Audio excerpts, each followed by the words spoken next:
Well, everyone wants to know where it all started. Basically, this exchange of goods and services has evolved over the centuries from simple trade to complex buying, selling, and trading. Furthermore, it has evolved so much that it takes place online every day. In this article, we will talk about all of this stuff. First of all, what is commerce? Commerce refers to an activity that revolves around the exchange of goods or services. Of course, it should be something of value like currency. Moreover, it also includes the process of getting these goods from manufacturer to consumer. Furthermore, it is part of the business that includes all activities that involve moving goods to consumers from producers. The history of commerce had its beginning when the first humans started trading goods. However, people think it started with the introduction of money. Global commerce as it's known today started in the 16th century. When large trading companies came into existence in the UK, Spain, Portugal, and the Netherlands.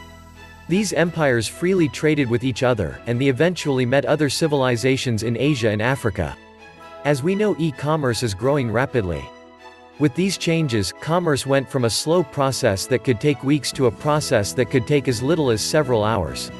The creation of organizations such as the World Trade Organization was to help control commerce. Moreover, it was created to promote free trade and remove any barriers to trade. Over the years, commerce has also become interwoven with the government. Most nations have some form of organization that ensures businesses don't try to manipulate the market. Which things did people use to exchange? Cattle trade. Cattle were one of the first mediums of exchange and were considered valuable. Moreover, it could reproduce, and they could also be served as food. Furthermore, they were also helpful in making clothes. Trading shells and precious metal shells used to make a good form of currency. Because they were durable, easy to transport, and difficult to forge or reproduce. Therefore, copper, bronze, gold, and silver were valuable according to people and were also used as currency at many times. Currency. Lydians were the first man to use coin in the form of gold and silver. Their coins were of electrum, having stamped with the images of gods and emperor for authenticity. The Silk Road. Peter Frankopan writes that the cultures and people who lived in these areas advanced. Because, as they traded and exchanged ideas, they learnt and borrowed from each other. The Silk Road was first used by the Han Dynasty in China to officially open foreign trade between Europe and the Far East. Moreover, the Silk Road supported a lucrative silk trade from east to west. However, parts of the path had already been in use for trading for centuries. 300 years before the opening of the Silk Road, the Persians established the Royal Road. It was a 1,500-mile stretch connecting Susa, the capital of Persia, to Sardis. Markets were common in cities and were the places of transportation. Obviously, these were places where people gather regularly to buy and sell or trade livestock, provisions, and other wares. Mostly, markets were located in the center of cities in previous times. Paper currency. Paper currency was firstly used by the Chinese as a form of the promissory note. However, but it took another century to really catch on and evolve into the kind of currency we know today. After the 11th century, government produced paper money. European exploration. European exploration started in the 15th century. Prince Henry of Portugal set out to explore Africa and Atlantic. Thereafter, Portuguese explorer Vasco da Gama became the first European to sail to India. Undeniably, this exploration was one of the driving forces in the shift of global power from east to west. East India Company. The decline of Portuguese and Spanish power helped the English trade. Moreover, it led to the development of the East India Company. It came into existence in 1600 through a charter of Queen Elizabeth I to participate in the East Indian spice trade. Moreover, cotton, silk, indigo, saltpeter, and tea, slaves were exchanged in trade. The modern corporation. The East India Company was the first institution with what we think of today as a modern corporate structure.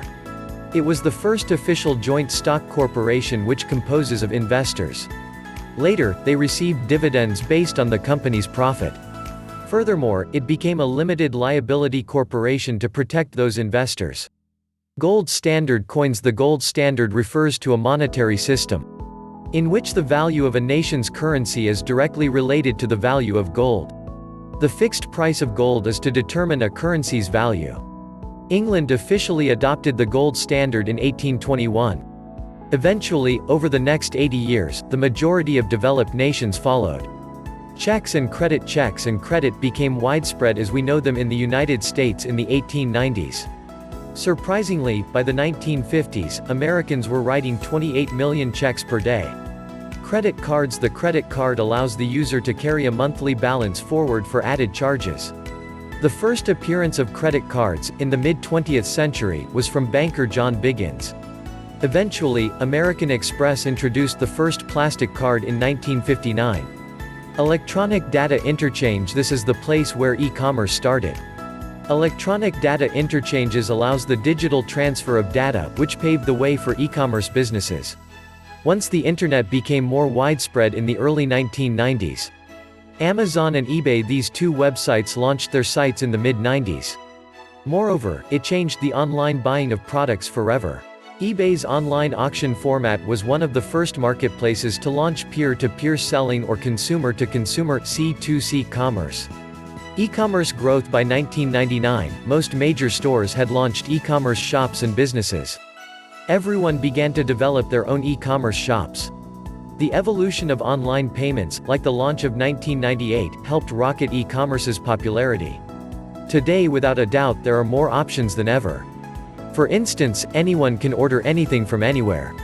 Transactions can be held online through many methods, making things easy for both seller and buyer.